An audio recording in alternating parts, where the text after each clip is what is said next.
English एक ऐसा subject जो हमें बचपन से डराते हुए आया है, खास तौर से हिंदी मीडियम के बच्चों को जो सीडी की तैयारी कर रहा है और उसे डर लग रहा है कि इस सब्जेक्ट को कैसे पढ़ा जाए, इसमें 20 में से 20 मार्क्स कैसे लेके आए जाएं। ये सबसे बड़ा डर है। फिजिक्स, केमिस्ट्री, बायो तो हमने क्लास 11-12 के अंदर पढ़ी है, लेकिन इंग्लिश से हमारा नाता थोड़ा छूटा हुआ है। इसको कैसे पढ़ें? साथ ही साथ में इंग्लिश में एमसीक्यू कैसे आ सकते हैं? इंग्लिश में तो लिटरेचर भी होता है, ग्रामर भी होती है, इसमें क्या पूछा जाएगा? सीईटी की बीएससी नर्सिंग में क्या आ सकता है, ये बताने वाला हूँ इस वीडियो के अंदर। अगर आप भी महाराष्ट्र बीएससी नर्सिंग को टारगेट कर रहे हैं और 2026 के एग्जाम की तैयारी कर रहे हैं, इंग्लिश एक इंपॉर्टेंट सब्जेक्ट है। इसके बिना सिलेक्शन गवर्नमेंट कॉलेज में भूल जाओ, क्योंकि अगर हम इसको छोड़ दे रहे हैं इसका मतलब हम 80 से ऊपर नंबर नहीं ला सकते, और 80 नंबर लाने वाले को गवर्नमेंट सीट नहीं मिल रही है। इस साल सीटी के अंदर 600 सीटें बढ़ी है, 900 सीटें हो चुकी है टोटल। तो मौका है हमारे पास कि यार हम स्कोर कर सकते हैं। 97% लाने के लिए इंग्लिश को पढ़ना पड़ेगा।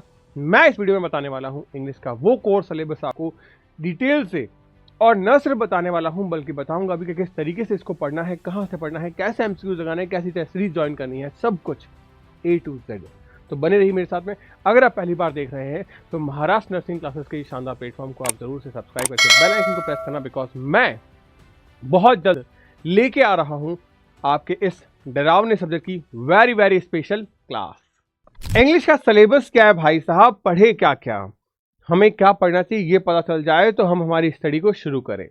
बात करूंगा सबसे पहले सिलेबस को लेके ही। क्या है syllabus? BSc nursing 2026 entrance exam की तैयारी कर रहे हो, English no doubt most important है, जैसा कि साइंस है। क्यों? क्योंकि फिजिक्स का, केमिस्ट्री का और बायो का 20-20 क्वेश्चन का वेटेज है, तो इंग्लिश का भी 20 क्वेश्चन का वेटेज है। मतलब हर एग्जाम में लगभग आपको इंग्लिश देखने को मिल जाती है, हमारे सिटी में भी है। अब अगर मैं बात करूं कि बच्चा कोशिश क्या करता है, ये 5 क्वेश्चन सही करते हैं लिटरली, जबकि एग्जाम में आते कितने? 20। आप सोचो सिर्फ 1/4 ही हम क्वेश्चंस को सही कर पाते हैं। आज मैं आपको ये बताऊंगा किस तरीके से आप इन 20 में से मिनिममली 18 एमसीक्यू को सही कर सकते हो। अब इसको सही करने का कारण क्या होता है? हमें सिलेबस पता है। इस छोटी सी किताब के अंदर मैंने पूरा सिलेबस समेट रखा है, पूरा प्रॉपर अच्छे तरीके से। ये भी मैं आपको बताने वाला हूँ। सबसे पहले चीज देखो, इंग्लिश के अंदर बात करें मेजरली क्या क्या टॉपिक है हमारे पास में। सबसे पहला टॉपिक है पार्ट ऑफ स्पीच। जैसे हमारे पास नाउन, प्रोनाउन, ये सब चीजें आ जाएगी। फिर हमारे पास में tenses, sentence, determination, voice, active passive voice, narration, direct indirect, models, prefix, suffix, preposition, vocabulary and unseen passage. ये आपसे पूछा जाता है। अगर आप पेपर उठा के देखेंगे 2025 का, 2024 का एंड 2023 का, क्योंकि सीईटी का एग्जाम 2023 से ही शुरू हुआ है, तो ये चीजें आपको देखने को मिलेगी। पार्ट ऑफ स्पीच में क्या क्या आपको पढ़ना है? हमारे पास सबसे पहले आ जाता है नाउन, फिर pronoun, verb, adjective, adverb, preposition, conjunction and interjection. इस टॉपिक से हर साल 3 से 4 क्वेश्चन हमें देखने को मिलते हैं, विद द एग्जाम्पल क्लियरली ध्यान रखना। वही टेंस की बात करें तो यहाँ पे present tense, past tense and future tense ये पूछा जाए। सेंटेंस, अब इनमें भी स्पेशली प्रेजेंट सिंपल हो गया, प्रेजेंट परफेक्ट हो गया, इंट्रोगेटिव हो गया एंड एक्सक्लेमेटरी हो गया, ये आपसे पूछा जाता है। आर्टिकल्स में बात करें ए एंड द का हो गया हमारे पास में। अदर डेमिनेशन में बात करें सम, मैनी, फ्यू, लिटिल, ये पूछे जाते हैं।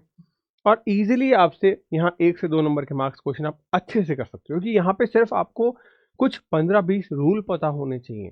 ये 15-20 रूल अगर आपको पता है, easily you can get your score. Similarly अगर मैं बात करूँ वॉइस नरेशन के अंदर, तो यहाँ एक्टिव से पैसिव में कन्वर्ट करना है। आपको सेंटेंस एक्टिव का देगा और ऑप्शंस पैसिव के देगा, आपको चूज करना है which one is the correct, बस इतना सा है। नरेशन में हो सकता है ठीक इसका उल्टा बोल दे आपको। अगर कुछ गोल्डन रूल आप याद कर लो तो इजी है इसके अंदर क्वेश्चन को करना। अगर मैं आपको कहूं कि इंग्लिश का जो पूरा सिलेबस है ये आपका हार्डली से हार्डली 30 से 40 घंटे का सिलेबस है। अगर आप इन 30 से 40 घंटे के सिलेबस को कंप्लीट कर ले रहे हो, और इसमें करना कुछ नहीं है आपको, आपकी जो भी सिलेबस में पार्ट है उसको, रूल्स को टेस्ट पे लेके आ गए और उनके रेलेवेंट एमसीक्यू कर लिए, मैंने चीज़ों को इतना आसान सिंप्लीफाई कर रखा है कि इस बुक के अंदर मैंने आपको क्वेश्चंस भी करवाए हैं, हर क्वेश्चन में रूल्स बताए हैं, हर क्वेश्चन में रूल बताए हैं कि ये क्वेश्चन क्यों करेक्ट हुआ, और इसके अलावा हर क्वेश्चन में विद द एग्जाम्पल्स आपको हर एक सॉल्यूशन मिल जाता है। तो वन ऑफ द बेस्ट चीज़ मैंने आपको यहाँ पे दे दी है, प्रोवाइड करवा दी है। इसके साथ साथ आपको मॉडल्स में can, might, will, must, shall, could, may, ये सब चीज़ें आपको दी गई हैं। पॉसिबिलिटीज है कि 1 से 2 क्वेश्चन आपको यहाँ से पूछे जाए। फिर प्रीफिक्स एंड सफिक्स में बात करें तो प्रीफिक्स जो वर्ड के पहले आता है, जैसे कि अगर हम बात करें कौन कौन से ऐसे प्रीफिक्स हैं, जैसे हमारे पास अन, इन एंड दिस। सफिक्स से बात करें जो आफ्टर द वर्ड आता है, तो आफ्टर द वर्ड हमारे पास में कौन कौन से ऐसे वर्ड है, जैसे fully, Ness and Lee.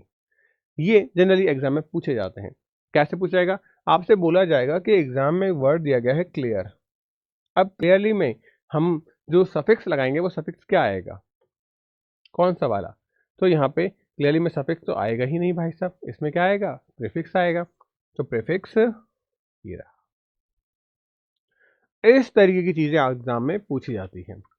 Preposition में बात करें हमारे पास में 2 टाइप के हो गए, on, at, in, by, with, ये प्रीपोजिशन हो गए। कंजक्शन हो गए एंड, बट, जो दो सेंटेंसेस को जोड़ते हैं, ये पूछे जाते हैं। आपसे इनका वर्ड यूज पूछा जाएगा, सेंटेंस दिया होगा, बोला जाएगा कौन सा प्रीपोजिशन इसमें लगेगा या कौन सा कंजक्शन इसमें लगेगा। अगर रूल पता है कि बाय कब आता है, इन कब आता है, टू कब आता है, तो इजीली आप कर सकते हैं। मैं इन्हीं रूल्स की बात कर रहा हूँ। फिर हमारे पास में सिनोनिम, एंटोनिम हो गया, वन वर्ड हो गया, करेक्ट इनकरेक्ट हो गया, ये सबसे ज्यादा इंपॉर्टेंट है,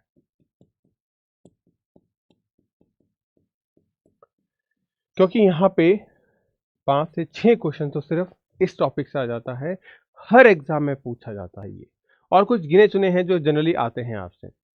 फिर बात करें अनसीन पैसेज पे, तो यहाँ पे आपको केयरफुली पढ़ना है इसको और फिर आंसर करना है। यहाँ ध्यान इतना देना होता है कि जब हम आंसर करते हैं, सब्जेक्टिव तो लिखना है नहीं, लेकिन सब्जेक्टिव में भी लिखेंगे तो लिखते क्या, सेंटेंसेस।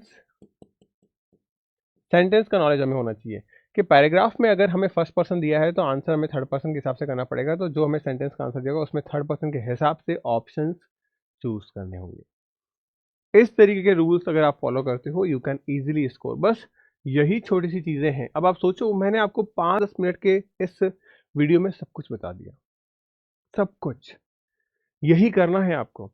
इतनी सी चीज की आपने, आप इजीली स्कोर कर सकते हो। अब आप सोचो कि यार आसान लग रहा है ना, और सच में इतना ही आसान है। अगर आसान नहीं होता तो सिर्फ मात्र 85 या 89 पेजेस के अंदर ये बुक खत्म नहीं हो जाती। हम बस खामखा पैनिक करते हैं इंग्लिश और नर्सिंग एप्टीट्यूड जैसे सब्जेक्ट्स को लेके। आपको परेशान नहीं होना है। सबसे पहली बात, बच्चे अक्सर परेशान इस चीज़ को लेके भी होते हैं कि हम प्रिपरेशन कैसे करें। आपकी प्रिपरेशन के लिए मैंने स्टार्ट कर रखा है एमएससीटी के लिए एक नया बैच। अगर आप भी चाहते हैं तैयारी करना, एमएससीटी के साथ तैयारी कर सकते हैं। एक परेशानी और मैंने आपकी सॉल्व कर रखी है कि आपको फ्री ऑफ कॉस्ट ये बुक्स मिल जाएगी आपके घर पे। आप देखो, नर्सिंग एप्टीट्यूड से डर लगता है, किताब मिल गई। इंग्लिश से डर लगता है, किताब मिल गई।